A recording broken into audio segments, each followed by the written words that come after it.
Awal episode ini dimulai dengan Hein yang terkejut karena pengkhianatan Hyunwoo, sebab dia diam-diam telah membuat surat perjanjian perceraian, terlebih di saat dirinya sedang sekarat. Hyunwoo meminta maaf, namun ia tetap mengakui jika dia yang menghendaki semua ini. Ketika mereka sampai di kamar hotel, Hyunwoo ingin menjelaskan semuanya, hanya saja Hein justru berkemas dan pergi. Namun saat pintu lift terbuka, Hein mendapati dirinya berada di tengah jalan. Dia sangat terkejut. Dia tidak tahu apa yang sebenarnya terjadi. Saat dia akan tertabrak truk, Hyunwoo menyelamatkannya. Namun Hein telah kehilangan seluruh keinginannya untuk hidup. Dan dia meminta Hyunwoo untuk membiarkannya mati. Di tempat lain, Suchol curiga bahwa bibinya Bomja yang telah memotivasi Hyunwoo untuk bercerai. Dia pun menyampaikan hal yang sama kepada Dahye yang mengetahui kebenaran sebenarnya. Kecurigaan Suchol ini bukan tanpa alasan. Dia pernah memergoki mereka sedang berbicara. Sementara itu, Hein menjalani prosedur di rumah sakit di Jerman. Tapi dokter memberitahu Hyunwoo bahwa itu tidak berhasil meningkatkan sel darah putih Hein. Dokter itu juga mengatakan bahwa pasien yang sakit parah cenderung ingin bunuh diri dan membutuhkan sesuatu untuk dijalani. Menyadari hal ini, Hyunwoo sengaja menghasut Hein sehingga jika dia marah, dia akan mengerahkan seluruh energinya untuk membalas dendam. Dan inilah yang sebenarnya terjadi.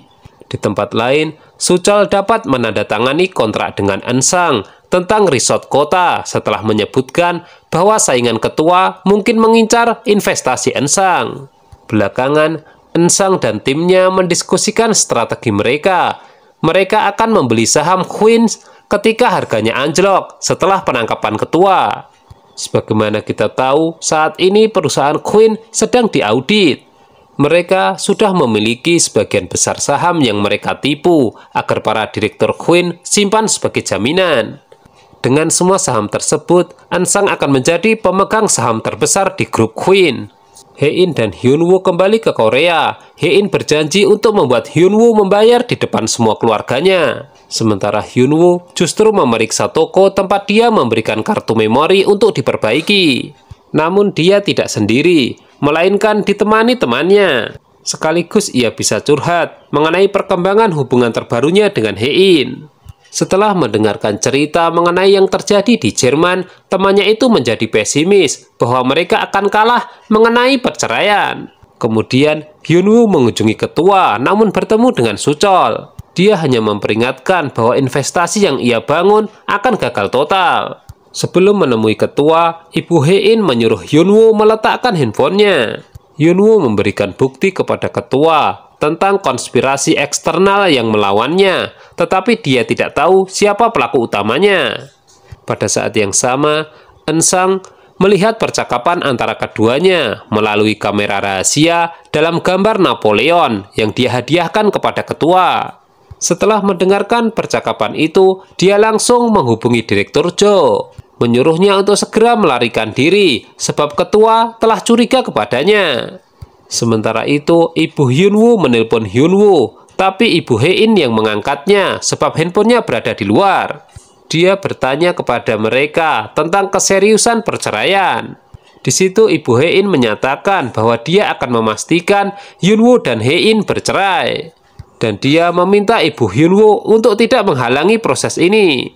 Sementara itu, ayah Hyunwoo sedang disibukkan dengan proses pemilu. Saat ini, pesaingnya justru mengambil keuntungan dengan datangnya Hein. Namun ketika dia dan teman-temannya sedang berdiskusi mengenai cara membalikkan keadaan, berita buruk datang dari menantunya bahwa Hyunwoo dan Hein akan benar-benar bercerai. Di tempat lain, Ibu Hein dan Sulhi sedang mendiskusikan keadaan keluarga mereka. Saat itu Bomja masuk. Dalam kelas balik, Bomja diminta untuk tetap merahasiakan identitas asli Sulhi sampai mereka menemukan bukti kuat untuk memberatkannya. Padahal sebenarnya Bomja sudah tidak tahan. Dia menggigit lidahnya dan kemudian pergi. Hyunwoo bertemu Hein dalam perjalanan ke kamarnya. Hein menunjukkan kepadanya surat cerai yang ditandatangani dan mengatakan kepadanya bahwa dia akan menyerahkannya ketika saatnya tiba. Yunwoo setuju, tetapi memintanya untuk menjauhi Ensang yang dia curigai memiliki niat jahat. Keesokan harinya, Hein sangat kesal karena dia berpakaian mewah untuk ke kantor. Semua orang di kantor memprediksi bahwa semakin bagus pakaiannya, maka semakin buruk temperamennya hari itu. Namun prediksi mereka itu salah, yang terjadi sebaliknya. Hanya saja dia memerintahkan untuk mengaudit departemen Yunwoo. Di saat yang sama, sekretaris Yunwoo dan sekretaris Hein bekerja sama untuk menjaga keduanya saling menghalangi, namun tidak berhasil. Semua orang di kantor tidak menghendaki mereka berdua bercerai. Jadi sedikit langkah yang bisa mereka ambil adalah menyatukan keduanya dengan cara apapun. Yunwoo hari itu ingin mentraktir seluruh karyawannya. Sekretaris kemudian menggiringnya untuk bertemu dengan Hein di lift. Namun ketika dipertemukan, suasana tidak jauh berbeda, karena keduanya sama-sama bersikap dingin. Hein menyuruh Yunwoo untuk tidak melibatkan perasaan dalam urusan pekerjaan. Begitu juga sebaliknya, Yunwoo memperingatkan Hein untuk lebih baik lagi. Sementara itu, para direktur Queens mengetahui bahwa investasi mereka telah tenggelam.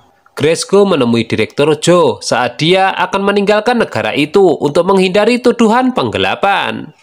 Sementara itu di tempat lain, diam-diam Ensang membayar karyawan Queens untuk melacak rumah sakit yang sering dikunjungi Hein, sebab ia merasakan sesuatu yang aneh yang terjadi padanya. Di sisi lain, Yunwoo mengunjungi seseorang untuk bertanya tentang jam tangan edisi terbatas di sebuah gambar. Ada pemandangan lucu di mana Suchol mengambil pelajaran mengendarai sepeda karena ibunya tidak pernah mengizinkannya. Ibunya tiba-tiba masuk ketika menemukan putranya itu terjatuh dari sepeda dan kemudian marah. Namun, Suchol menekankan bahwa dia ingin mengajari putranya semua hal yang tidak bisa dia lakukan, dan ini menyentuh hati Dahye. Dia menerima telepon untuk menyelesaikan sebuah apartemen di Amerika, dan dia menyebutkan bahwa dia akan tiba di sana dalam 2 minggu. Itu berarti Ensang dan timnya sedang menjalankan putaran terakhir mereka. Di sisi lain, ayah Hein memanggil 2 penyelidiknya, orang-orang yang mengikuti Yunwoo kemanapun ia pergi. Mereka menyimpulkan bahwa Yunwoo sebenarnya tidak selingkuh dari Hein. Ayah Hein menyampaikan hal yang sama, ia sendiri pun tidak percaya, tetapi dia masih belum puas. Di kesempatan yang lain, Hein mengetahui bahwa Yunwoo telah mengirimkan uang dan bunga kepada Kim Min-ji. Jelas ini menjadi tanda tanya besar Hein, apakah benar suaminya telah berselingkuh. Sebelumnya, Hein telah berjanji bahwa akan menyelidiki Yunwoo sebelum mereka resmi bercerai. Namun penyelidikannya itu justru berakhir di rumah duka. Terungkap bahwa Kim Min-ji adalah salah satu karyawannya yang ibunya menderita kanker. Yunwoo diam-diam mengirimkan bunga bela sungkawa atas nama Hein. Tentu hal itu membuat Hein menjadi bingung, apakah sebenarnya suaminya benar-benar membencinya, ataukah dia sedang mencari alasan agar bisa cerai darinya. Sekretaris meminta Hein memikirkan lagi, karena Yunwoo adalah pria baik. Selama berinteraksi, tidak ada tanda-tanda pengkhianatan. Kemudian, Hein bertemu Ensang, yang memintanya untuk bercerai, agar dia bisa menggantikan Yunwoo. Hein tersinggung, menyuruh Ensang tidak mencampuri urusannya. Urusan di antara keduanya hanya mengenai pekerjaan, tidak lebih. Ketika Hein hendak pergi, penyakitnya kambuh. Dia pun mencari obat di dalam tasnya, namun tidak menemukannya. Terungkap bahwa Ensang telah mencuri obat itu. Di tempat lain, Yunwoo dan teman pengacaranya mendiskusikan Ensang. Temannya mengatakan kepadanya bahwa dia belajar di sekolah mahal, meskipun orang tua angkatnya tidak kaya. Mereka juga meninggal secara misterius dalam kecelakaan mengemudi dalam keadaan mabuk. Sulhi mengunjungi Ensang dan terungkap bahwa dia adalah ibunya. Mereka telah lama merencanakan untuk menjadi kaya. Namun Ensang menunjukkan padanya klip ketua menonton video anak-anaknya saat masih kecil. Hal ini mengungkapkan bahwa dia masih mencintai mereka. Akhirnya, Sulhi menawarkan dirinya untuk menjadi kambing hitam ketua. Mengaku rela dipenjara untuk mengambil hatinya. Ketua Hong sebenarnya hatinya sangat lembut, sehingga mudah Sulhi memasukinya. Celah itulah yang sebenarnya membuat keluarga Hong hancur. Hyunwoo kembali ke rumah dalam keadaan hujan dan menemukan Hae-in sedang bermain dengan seekor kucing. Dari percakapan, terungkap bahwa dia kehilangan semua ingatannya dari perjalanan tersebut. Bahkan dia tidak tahu apa-apa tentang perceraian dan hasil terapinya di Jerman. Menyadari hal itu, Hyunwoo menangis. Ia sebenarnya takut kehilangan istrinya itu di saat penyakitnya telah parah-parahnya. Hae-in jadi bingung kenapa Hyunwoo menangis. Dia pun segera memeluknya, lalu mengatakan kepadanya bahwa dia mencintainya.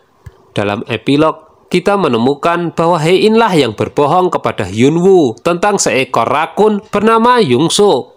Di tengah-tengah episode, Hyunwoo terlihat memanggilnya untuk meminta kenyamanan saat di atap. Hae-in menyimpulkan kenapa Hyunwoo mau menikah dengannya karena dia terlalu percaya padanya. Kilas balik memperlihatkan Hyunwoo dan Hae-in di akuarium sepi 4 tahun lalu. Sementara Hyunwoo curiga dengan kurangnya kerumunan, terungkap bahwa Hae-in diam-diam menyewa seluruh tempat. Namun situasi ini justru dirasa tepat ketika Hyunwoo mengutip takdir untuk melamar Hae-in. Dia mengeluarkan cincin lalu memakaikannya di jemari kekasihnya itu. Setelah itu kita kembali ke masa sekarang, di mana Hae-in tidak dapat mengingat perjalanannya ke Jerman. Bahkan dia juga mengaku tidak ingat apapun termasuk mengenai perceraian. Hal itu memacu Hyunwoo untuk memulihkan ingatan Hae-in. Lagi-lagi dia membuatnya marah ketika mengakui dialah yang mengajukan perceraian saat mengetahui dirinya sekarat. Dengan seperti itu, ia tahu ingatan Hae-in akan kembali. Namun hal itu harus ia tanggung resikonya. Ketika Hae-in ingatannya kembali, ia akan kembali membencinya. Kita maju cepat, dan Hyunwoo telah meninggalkan kediaman Queen. Dia dan teman pengacaranya mengadakan pertemuan dengan Hae-in dan pengacaranya yang ia tunjuk, yaitu Vincenzo. Tentu kalian ingat dengan si cameo satu ini. Selain pengacara, dia merupakan mafia dari Italia yang tidak mengenal ampun terhadap musuh-musuhnya. Teman Hyunwoo jadi berhalusinasi akan kalah jika melawannya. Mereka akhirnya sepakat untuk tidak menuntut yang aneh-aneh agar mereka kembali dalam keadaan selamat. Pertemuan pun berlangsung dengan sangat singkat. Mereka langsung setuju dengan syarat perceraian. Dengan Hyunwoo memutuskan untuk tidak melakukan gugatan apapun. Dengan begitu, kesepakatan pun tercapai dan pertemuan selesai. Hae-in memegang penuh dengan hak dan kewajiban dari perceraian ini. Berpindah ke adegan yang lain, saat berangkat dengan mobilnya, Hae-in teringat bagaimana dia pernah bepergian dengan kereta bawah tanah dengan Hyunwoo dan menyaksikan matahari terbenam dengan sangat indah. Sambil melihat gambar, dia mencoba segala sesuatu yang Hyunwoo lakukan sendirian. Baik itu memukul bola baseball, serta makan di restoran. Semua itu sengaja ia lakukan agar bisa merasakan apa yang dirasakan Hyunwoo. Saat berada di restoran, Hyunwoo dan temannya masuk dan dia mendengar percakapan mereka. Bahwa Hyunwoo masih ingin bersamanya dan ingin selalu berada di sisinya. Sementara itu, sekretaris Hyunwoo memberitahu Eun-sang bahwa obat Hae-in sebagai anti kanker. Kita melihat kilas balik di mana Hae-in kecil berlari dari seekor anjing buas dan Eun-sang memukul anjing itu dengan batu. Sebelum pergi, Hae-in mengucapkan terima kasih dan Eun-sang menemukan kalung yang dia simpan sebagai kenangan. Disinilah kita mengetahui bahwa Eun-sang sebenarnya mencintai Hae-in. Kemudian saat ini dia menunggu Hae-in. Eun-sang mengungkapkan keinginannya untuk bersamanya dan juga membujuknya untuk memecat Hyunwoo, tapi dia menyangkal. Eun-sang lalu menyatakan bahwa perusahaan membutuhkannya. Ibu Eun-sang muncul dan sepertinya ia tidak menyukai anaknya dekat dengan Hae-in. Di hadapan ibunya, Suchol memuji Hyunwoo yang rela bercerai tanpa meminta apapun. Akan tetapi, Grace terus membujuk ibu Hae-in agar perceraian dipercepat. Kemudian, ibu Hyunwoo mengunjungi ibu Hae-in untuk meminta maaf padanya.